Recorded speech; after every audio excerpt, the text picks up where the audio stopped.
Сәлем достар, қалдарыңыз қалай? Бүгін сіздермен юбка ГД, яғни рыбка, соны модельдейтін боламыз. Суреті міне мөлшермен былай болады, қараңыздар. Мына жерлігі барлығы жабысып тұрады да, тізеден төмен қарай расклешение болады. Рыбка сияқты, көрдіңіздер ме? Бұл юбка ГД. Енді юбкамызды қалай пішетінін көрсетеміз.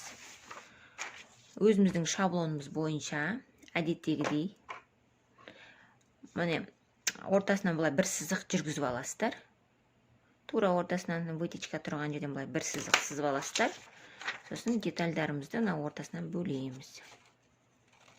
Осы шаблонымыздың біздің барлық юбкаларға бір шаблон сызып алсаңыздар, сол бір шаблон бір түрімен барлық юбканы модельдеуге болады.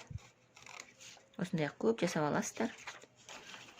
Енді осыны жаңағы ортаңғы сызықтан ортасынан бөлеміз. Бұл вечерний көйлектердің етегінде осындай гаде қылып жасайды, әдемі болу үшін.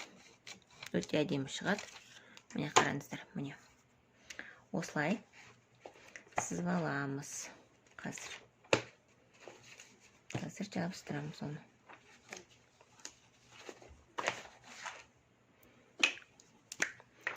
Мына жер біздің матаның бүктелген жері. Осы жерге жабыстырамыз.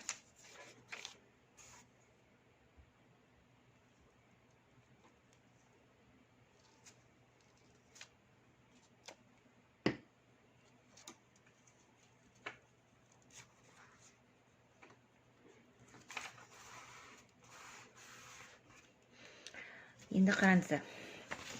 Гаде бізде қай жерде қалай пайда болады, қай жерде сызық сызамыз мысалы гадеге. Мына жер белден бастап тізеге дейін осы екі аралыққа мысалы сіздер 40-45 сантиметр төмен түсіріп тізеге дейін осылай өлшеп аласыздар.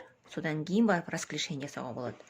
Мына жерге мысалы етсеңіздер примерно ол гаде былайынан пайда болады. Тізеден бастап етсеңіздер, мына суреттегендей пайда болады. Сондықтан өздеріңіздің қалауларыңыз бойынша жасайсыздар. Негізі тізеге дейін бір 40-45 сантиметр төмен түсіріп барып белден сызсаңыздар өте әдемі болады. Мысалы, сызбаңыз мысалы осылай тұрса, осыны өлшеп аласыздар. Өлшеп аламыз, міне мысалы осылайнан. Осылай өлшеп, мысалы, міне бізге 45 алсақ. 40 алайық жарайды, міне 40 алсақ, яғни біздің гадеміз осы жерден пайда болады деген сөз. Екеуін бірдей қылып сызып алайық. Міне.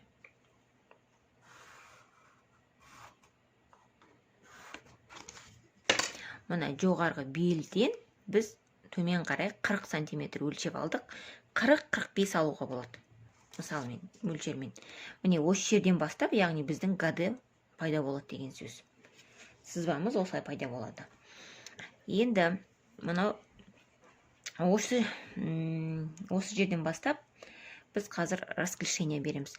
Біз алдыңғы сабақтарда бізде расклешение мына B2 нүктеден жоғары қарай болса, енді расклешение бізде мына жаңағы белгілеп алған жерімізден болады. Осы жерден біз расклешение жасайтын боламыз. Астыдан, мысалы, өз қалауларыңызды беруге болады. Мысалы, енді сіз бірінші юбканың длинасын определить етіп алайық. Сіздерге юбканың ұзындығы қанша керек? Мысалы, сіздің юбкаңыз қанша юбка қалайсыз? Мысалы, алайық бір 80 алайық жарайды. 80 болсын. Осы жерге дейін алайық. Ұзындау қылып енді вечерний көйлектерге әдемі болу үшін юбкаларға кішкене осы 80 болсын, ұзындығы юбкамыздың ұзын болсын. Енді мына жерді, мына нүктеміз тұрған жерді өлшейміз астыға қарай. Қанша бізде? Міне осы жер бізде 40 болып тұр. 39-40 болып тұр, міне 40. Значит, біз осы жерден бастап, осы радиуспен бұлай сызығымызды сызамыз. Міне. Сіздер расклешенияға қанша белгілеріңіз келеді өздеріңіз, мысалы, қанша қалап тұрсыздар. Осы жерден бастап, мысалы, қараңыз, мына сызықты былай мен сызып алайын. Міне, осылай сызып қояйын, сіздерге түсінікті болу үшін. Енді сіз қанша расклешения бергіңіз келіп тұр, ол өз қалауларыңызға байланысты 10-нан бастап 30-ға дейін берсеңіздер де болады. Өте етегі кең болса, юбка өте әдемі болады. Біз мысалға алайық, бір 15 алайық қазір. Енді мысалы ретінде біз 15 алайық. Міне 15 алдық. Мына жерімізді қайттан сіздерге өлшеп көрсетейін. Міне мына жер 40. Енді осы радиус бойынша былай төмен түсесіздер. Жаңағы өлшеп алған нүктемізге дейін апарасыздар. Міне осы жер көрдіңіздер ме? Сызып аламыз. Міне. Сонда бізде сызығымыз осылай кетеді. Осы радиуспен. Осылай сопақша болып осылай кетеді. Мына жермен, мына жерді өлшеп аласыздар. Осы радиуспен былай қарай жоғары көтеріліп барып, сосын мына екі нүктемізді қосасыздар. Мынау бізде расклешение. Біз бұған бердік 15. Біз бұған 15 бердік. Жазып аламыз 15. Енді мына жер біздің жаңағы нүктелеріміз белгілеп алған. Енді екінші деталімізді жабыстырамыз.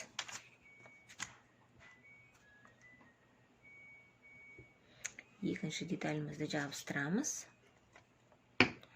Оны мына кішкене былай қарай жабыстырайық. Мына жерге біздің расклешениямыз сиятындай қылып, мысалы, примерно сондай қылып жабыстырасыздар.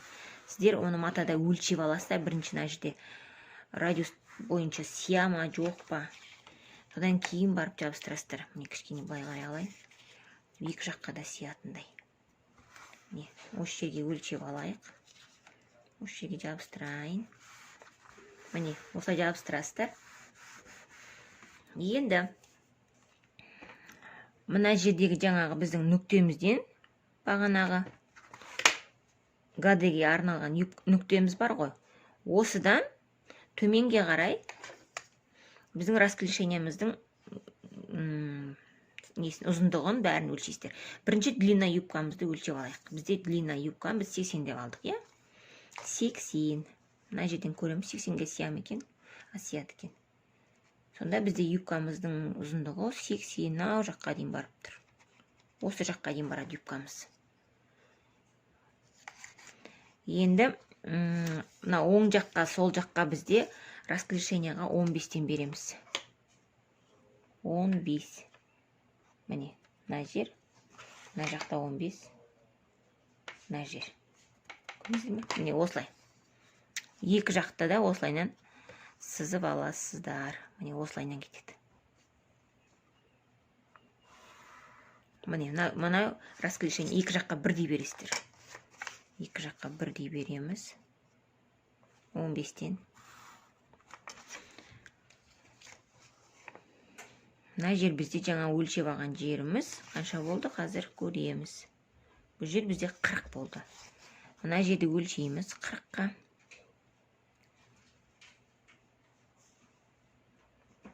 40. Мынау жаққа дейін симай қалады екен бізде.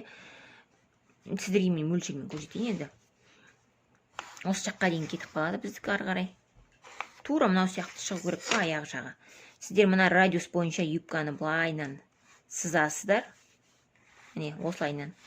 Етегін барлығын осымен келтіресіздер. Екі жақты бірдей қылдыртып. Міне осылай. Мынаның барлығы мата. Мынаның барлығы мата.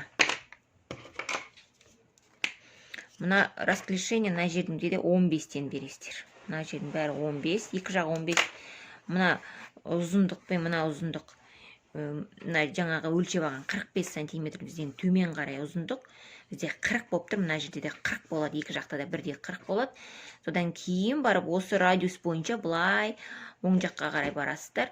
Содан кейін барып расклешение жасайсыздар. Мына жақта да солай, мына 40-ты өлшеп аласыздар. Содан сол жаққа қарай барасыздар. Жаңа қанша расклешениеға 15 бердік қой. 15-ке дейін былай қарай барасыздар. Сол нүктеден жоғары сызып аласыздар. Бұның барлығы, мына тұрғанның барлығы бізде мата. Мынаның барлығы мата. Міне көрдіңіздер ме? Міне былайынан кетіп тұр бізде распределениеміз. Осылай. Мынаның барлығы етегі жағы осылай иректеу келген мата. Міне, осының барлығы мата. Мынау да мата. Осылайынан болады, көрдіңіздер ме? Мына жерге 1 бересіздер. Мына жерге әдеттегідей 1,5-нан. Мына екі шетіне 1,5-нан бересіздер. 1,5. Етегіне 1, 3. Осылай. Мына жер 1. Міне. Мынау біздің юбкамыз, гады, яғни рыбка. Қалай пайда болғанын түсінген шығарсыздар. Егерде сіз юбкаңыздың мына жоғарғы жағын осылай жабысып тұратын тікіңіз келсе, осылай жабысып тұратын қып, онда мына үстіңгі детальды сіздер юбка карандаш сияқты қып сызуға болады. Юбка карандаш сияқты. Яғни мына бөкседен осыдан кішкене былай қарай сужение жасайсыз 0,5. Мына нүктеден мына жерге дейін 0,5 алып ішке қарай аласыздар да, осы екі нүктені былайынан карандашпен қосып, осы жерге дейін қосып, содан кейін барып былай қарай өлшейсіздер. Сужение жасағыларыңыз келсе, егер юбка карандаш сияқты қып үстін жасап, астын гадағыларыңыз келсе, жаңағында істейсіздер. Міне осы нүктеден төменге қарай 0,5, ішке қарай 0,5 алып тастайсыздар да, осы сызықты қосасыздар былайынан. Сонда мына жер сужение болады да, сосын барып сол нүктеден былай қарай расклешенияға есептейсіздер. Міне, мынау біздің юбкамыз, гаде юбкамыз, яғни рыбка юбкамыз.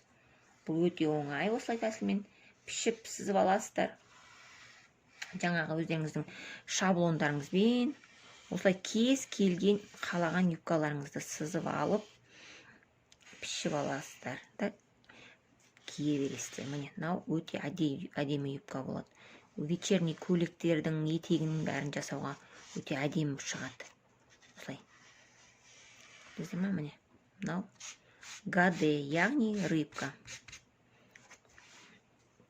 Менің Бахар Лайф каналыма тіркеліп, лайк қойыңыздар, қоңырауды басыңыздар. Сіздерге әлі юбка түрлерін тағы да көрсететін боламын. Менің сабағымның барлығы тегін, бұның барлығы сіздер үшін. Каналға тіркелуді ұмытпаңыздар, қоңырауды басып, жаңа сабақты жіберіп алмаңыздар. Назарларыңызға рахмет.